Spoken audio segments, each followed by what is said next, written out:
Hello, my name is Amelia Clarke, and I'm an associate professor at the University of Waterloo. And this evening, I'm going to talk to you about deep decarbonization at the local level. In essence, this is built off of our research that we've been doing at the university to look into best practices for reaching carbon neutrality in cities worldwide. And from that, we've drawn out what is possible and that it really is possible to reach carbon neutrality in cities. So where do our emissions come from in the local area? In general, in cities, the greenhouse gas emissions come from buildings, they come from transportation, and they come from waste.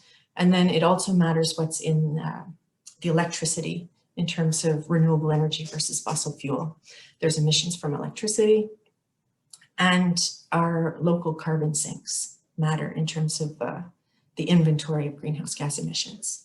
But in addition to what we produce locally, our consumption and our investment choices are our responsibility, even if those emissions happen outside the region.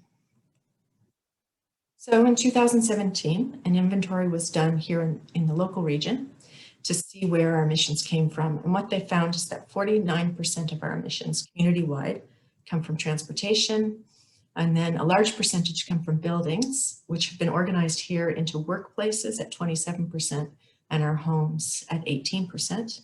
And then because there's agriculture in our region, 5% of our emissions come from agriculture and food and 1% from waste. So what can we do about that? And what can the local government do about that? There are a number of strategies the local government can do, and we've organized those into 4 different categories. There are engagement strategies they can do. There's policy tools they can use, such as bylaws and development standards. There's financial tools they can use, such as infrastructure investments and market-based instruments. An example of a market-based instrument would be the price that it costs to ride the bus. And there are also green economy initiatives that can be undertaken. We've done quite a bit of research on the governance mechanisms because it's really quite important, not just that you have targets and an implementation plan, but how are you going to oversee the implementation of that plan? How are you going to enable engagement and collective action by not just the local government, but by local businesses and other actors in the local region? So we've done a lot of thinking on what those governance structures should look like and what best practices are in the world. But I'm not going to get into that this evening. So if you're interested in that, you can look deeper into the research we've done in this particular topic. In summary then, you need a clear vision, ambitious targets, and an implementation plan, and then implement that plan and continually improve. And our goal is really to break the carbon lock-in. In other words, shift and transform our systems so that they're all fossil-free. We want to do this in a way that's environmentally and socially just. So our region has actually committed, and our local cities as well, committed to an 80% GHG reduction by 2050. But since then, the thinking both globally and nationally has moved further, and the new targets deemed necessary are actually carbon neutrality by 2050. But that's not enough. We need interim targets, and the current talk is around a 2030 target.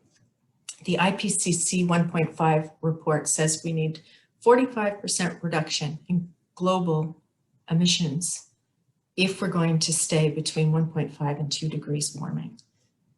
So what can the local governments do? Well, aggressive short and long-term targets, and then backcast from those targets to come up with an implementation plan that's going to put us on the right trajectory, bring a climate lens and a sustainability justice lens in all decision-making, and monitor progress and continually improve. What can business do and other actors? Well, figure out how to bring your operations to such a place where all your products and or services are done in a carbon neutral way. And then we as citizens also have a role. Some of the biggest things we can do is think about the heating and cooling of our home and how to get off fossil fuels there. Think about our transportation choices and think about our food choices and other consumption patterns. We can also support the government and encourage them to take more climate action. So I'm going to stop there, but if you're interested in our research on this, we do have a website and you can find more information there. But let me just close by encouraging each of you to think about what more can I do to help address this climate crisis. Thank you.